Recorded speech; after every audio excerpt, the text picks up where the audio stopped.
2014లో ఉమ్మడి రాష్ట్రం విభజన కాబోతుందని గ్రహించిన చంద్రబాబు అమరావతి చుట్టూ టీడీపీ నాయకులు తన బినామీల చేత కారు చౌకగా వేలాది ఎకరాలు కొనుగోలు చేయించాడు. రవ్యాంధ్ర ఏర్పడిన తర్వాత అమరావతి ప్రాంతం రాజధానిగా పనికిరాదన్న శివరామకృష్ణన్ కమిటీ నివేదికను బుట్టలో పడేశాడు. అమరావతిని మరో సింగపూర్ అంటూ రాజధానిగా ప్రకటించాడు. అయితే అమరావతి నేలలు నల్ల రేగడి నేలలు, వీటికి కుంగిపోయే స్వభావం ఉంటుంది. బహుళ అంతస్తుల నిర్మాణాలకు ఈ ప్రాంతం పనికిరాదని పలువురు జియాలజిస్టులు తెలిపారు. అలాగే అమరావతి ప్రాంతం భూకంప జోన్లో ఉందని కూడా చెప్పారు. అంతేకాదు అమరావతిలో 3 పంటలు పండే భూములను ధ్వంసం చేస్తే ఆయా ప్రాంతాల్లో ఉన్న వాగులు, చెరువులు చిన్నపాటి వర్షానికే పొంగి పొర్లుతాయని, ముఖ్యంగా కొండవీటి వాగు వరద ఉధృతికి గురయ్యే ప్రమాదం ఉందని, కొండవీటి వాగుకు వరద వస్తే అమరావతి ప్రాంతం పూర్తిగా మునిగిపోతుందని పర్యావరణవేత్తలు కూడా చంద్రబాబుకు హెచ్చరించారు. అయినా వారి సూచనలను పెడచెవిన పెట్టిన చంద్రబాబు అమరావతిని రాజధానిగా ప్రకటించాడు.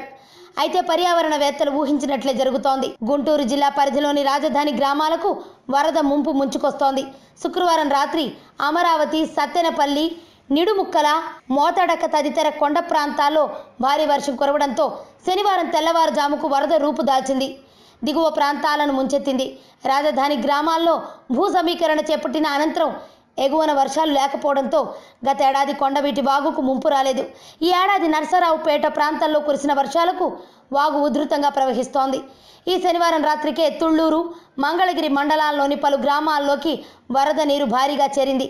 రాజధాని భూ సమీకరణ గ్రామమైన నీరుకొండ పొలాలతో పాటు గ్రామాన్ని ఆనుకుని ఉన్న కొండ చుట్టూ నీరు చేరడం స్థానికులను ఆందోళనకు గురిచేస్తోంది. నీరుకొండ గ్రామంలో కొత్తగా నిర్మించిన ఎస్ఆర్ఎం యూనివర్సిటీ వద్దకు కొండవీటి వాగు నీరు చేరుకోవడం వర్సిటీలోని వారిని ఆందోళనకు గురిచేస్తోంది.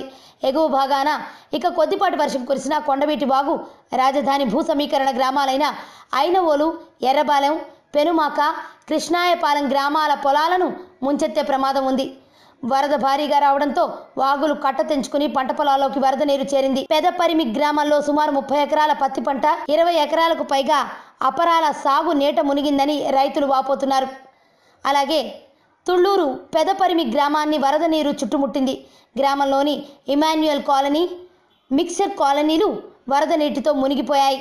పైనుంచి మరింత నీరు వస్తే తాత్కాలిక సచివాలయానికి ముప్పు తప్పదని గ్రామస్తులు చెబుతున్నారు.